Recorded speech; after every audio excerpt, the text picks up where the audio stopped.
Good morning বন্ধুরা, চলে আসলাম আরও একটা নতুন ব্লগ নিয়ে। তোমরা সবাই কেমন আছো? আশা করছি খুব ভালো আছো। আমরাও খুব ভালো আছি, তবে আমাদের মনটা একটু খারাপ। তো কি হয়েছে সেটা তোমাদেরকে অবশ্যই বলবো। তোমরা সম্পূর্ণ ভিডিওটা দেখো। তোমাদেরকে আমার পরিবারে অনেক স্বাগত জানিয়ে আজকের ভিডিওটা শুরু করলাম। বন্ধুরা, এখন বাজে দুপুর 12টা। তো এখন থেকে আজকের ভিডিওটা শুরু করে দিলাম। আর দেখো, আমি হচ্ছি রেডি। তোমরা হয়তো ভাবছো আমি রেডি হয়ে কোথায় যাব, তাই না? তো এখন কি বলবো বন্ধুরা, কিছুক্ষণ আগে ফোন এসেছে বাড়ি থেকে যে আমার ভাইয়ের শরীরটা ভীষণই খারাপ, ওকে হসপিটালাইজড করতে হয়েছে। তো তাই শুনে সঙ্গে সঙ্গে রেডি হয়ে গেলাম। তো এখন যাব হচ্ছে বাপের বাড়ি আসাম, গিয়ে তারপর ভাইকে যাব দেখতে হসপিটালে।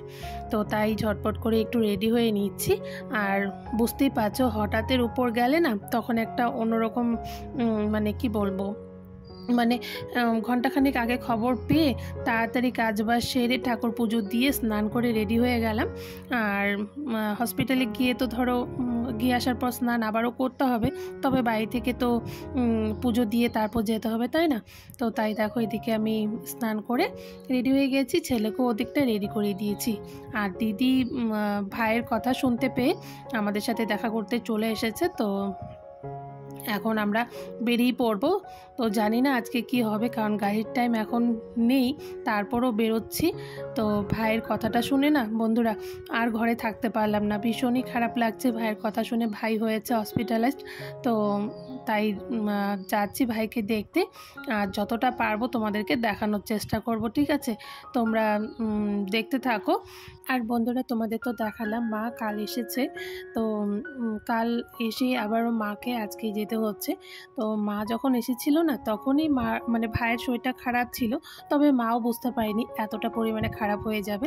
আর মাই ডাক্তারের কাছে নিয়ে ভাইকে ডাক্তার দেখিয়ে এসে দুদিন ওর সাথে থেকে তারপর কাল এসেছে।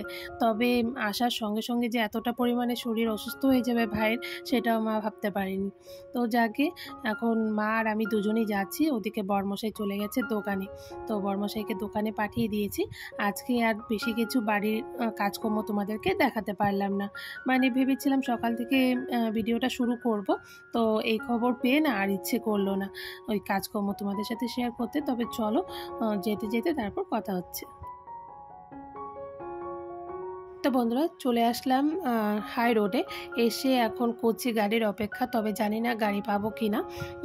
বাসের অপেক্ষায় করছিলাম। আর ওদিকটায় দেখো মা ছাতা মাথায় দিয়ে বাস দেখছিল আসছে কি না, কারণ এখন না একটা বাস আসার কথা, তবে জানি না চলে গেছে কি এখনও আসেনি। আর আমরা ঘর থেকে বেরোতে না বেরোতেই, মানে বাড়ি থেকে বেরিয়েছি, তখনই ঝিরিঝিরি বৃষ্টি পড়ছিল। এখানে এসে দাঁড়াতেই একদম বৃষ্টি শুরু হয়ে গেছে। আমি আর ছেলে দেখো একটা দোকানে এসে দাঁড়িয়ে, আর মা ওদিকে ছাতা মাথায় দিয়ে গাড়ি দেখছিল। তবে এখন একটা গাড়ি আছে, খবর নিয়ে দেখলাম যে এখন একটা গাড়ি আছে, সেই গাড়িটারই অপেক্ষা করছি। তো চলো দেখা যাক কি হয়, তারপর তোমাদেরকে বলছি। তো বন্ধুরা, গাড়ির অপেক্ষা করতে করতে গাড়ি আর ওখানে পেলাম না, তারপর চলে আসলাম বাস স্ট্যান্ডে।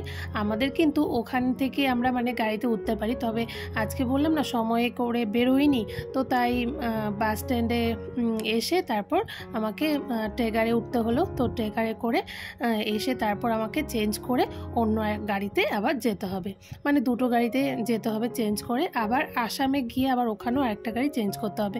মোটে মনে করে 3-4টে গাড়ি আজকে চেঞ্জ করে তারপর যেতে হচ্ছে। তবে সেটা কোনো ব্যাপার না, কারণ ভাইয়ের জন্য ভীষণ টেনশন হচ্ছে, ভাই কেমন আছে না আছে, কতক্ষণে গিয়ে ভাইকে দেখবো সেটাই মনে হচ্ছিল।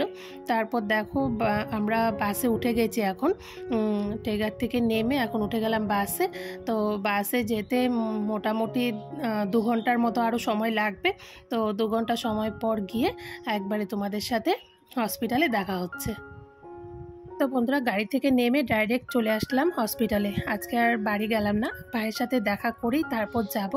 তো বন্ধুরা, যতটা পারবো তোমাদেরকে দেখানোর চেষ্টা করব, কারণ কি বলো তো, এখানে না ক্যামেরা করার অ্যালাউ নেই, তারপরও আমি তোমাদেরকে একটু লুকিয়ে লুকিয়ে দেখানোর চেষ্টা করছি। তো দেখো, সিঁড়ি দিয়ে যাচ্ছি 2nd ফ্লোরে, ভাই আছে 2nd ফ্লোরে।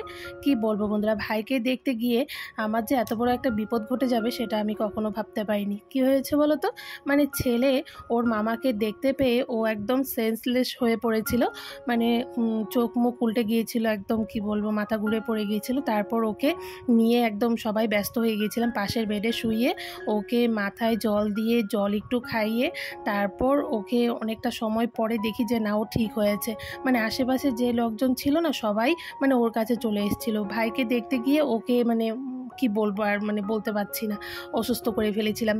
তবে না আমি ওকে বলেছিলাম যে ওকে হসপিটালে নিয়ে যাব না, কিন্তু ও জেদ করছিল যে ওর মামাকে দেখবে, তো তাই আর ওকে নিয়ে গেলাম বাধ্য হয়ে। তো যাকে অনেকটা সময় পর ছেলে একটু ঠিক হয়েছে, বাইরে ওকে একটু বসিয়ে ফ্যানের হাওয়া খাইয়ে তারপর আমি নিয়ে চলে আসলাম বাড়ি। তো বন্ধুরা আমাদের হসপিটাল থেকে আস্তে আস্তে রাত্রি হয়ে গিয়েছিলো। আমরা তো 12টায় বেরিয়েছিলাম, বাড়ি পৌঁছাতে পৌঁছাতে 6টা 6:30 মানে বাড়ি তো পৌঁছায়নি, হসপিটালে ঢুকতে ঢুকতে 6টার মতো 6:30টার মতো বেজে গিয়েছিলো। তারপর হসপিটাল থেকে আস্তে আস্তে রাত 8টার মতো বেজে গেছে।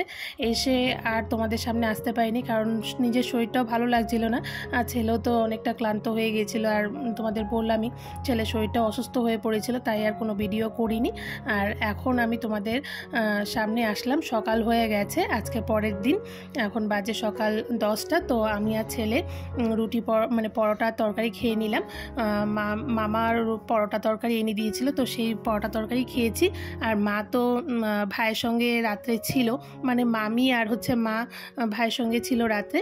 তো এখন দেখো বাজার করে নিয়ে এসছে দাদু, এখন আমি করব রান্নাবান্না।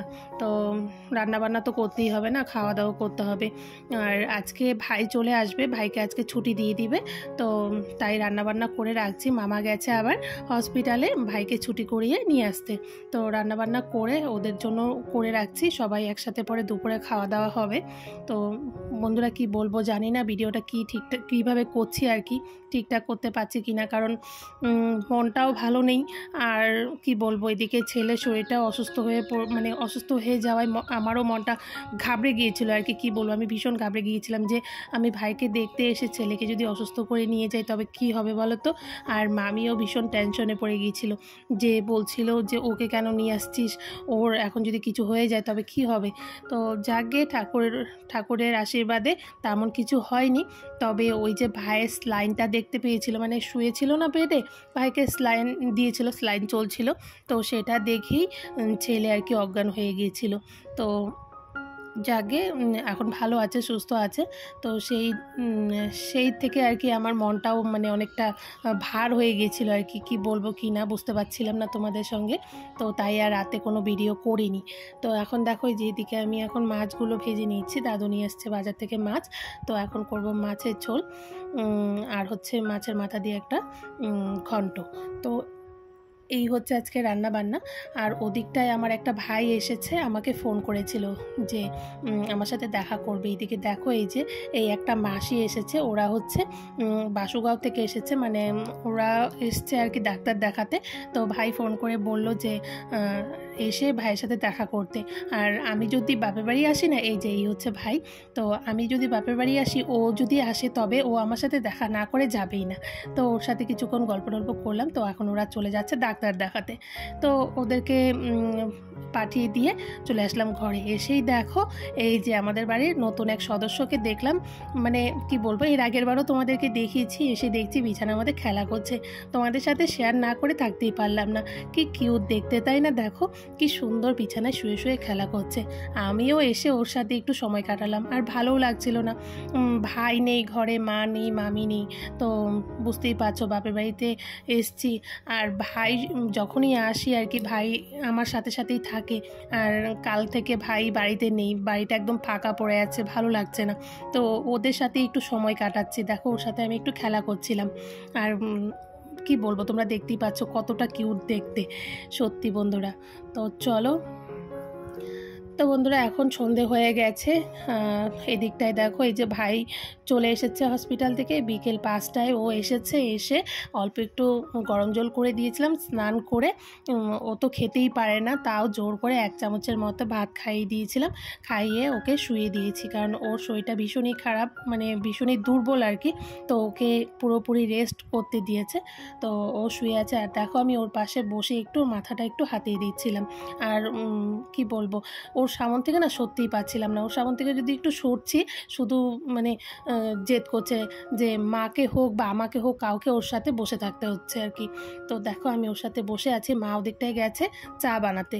তো এদিকটায় দেখো চা বানিয়ে নিয়ে আসছে, চিড়া আর মুড়ি ভেজেছে মা, আর চা করেছে। এখন সন্ধ্যের খাবার আমরা খেয়ে নিচ্ছি, আর ভাই ওদিকটায় শুয়ে আছে। তো চলো বন্ধুরা, জানি না আজকে কি ভিডিও তোমাদেরকে করে দেখালাম, মানে যতটুকু পেরেছি তোমাদেরকে দেখানোর চেষ্টা করেছি। তো কেমন হয়েছে তো জানি না, মানে যাকে তোমরা সকলেই সুস্থ থেকো, ভালো থেকো। আজকের ভিডিওটা আমি এখানেই শেষ করব। আমি আর কোনো ক্লিপ তুলিনি, এই পর্যন্তই আমি আজকে ভিডিও করেছি। তো আজকের ভিডিওটা এই পর্যন্তই।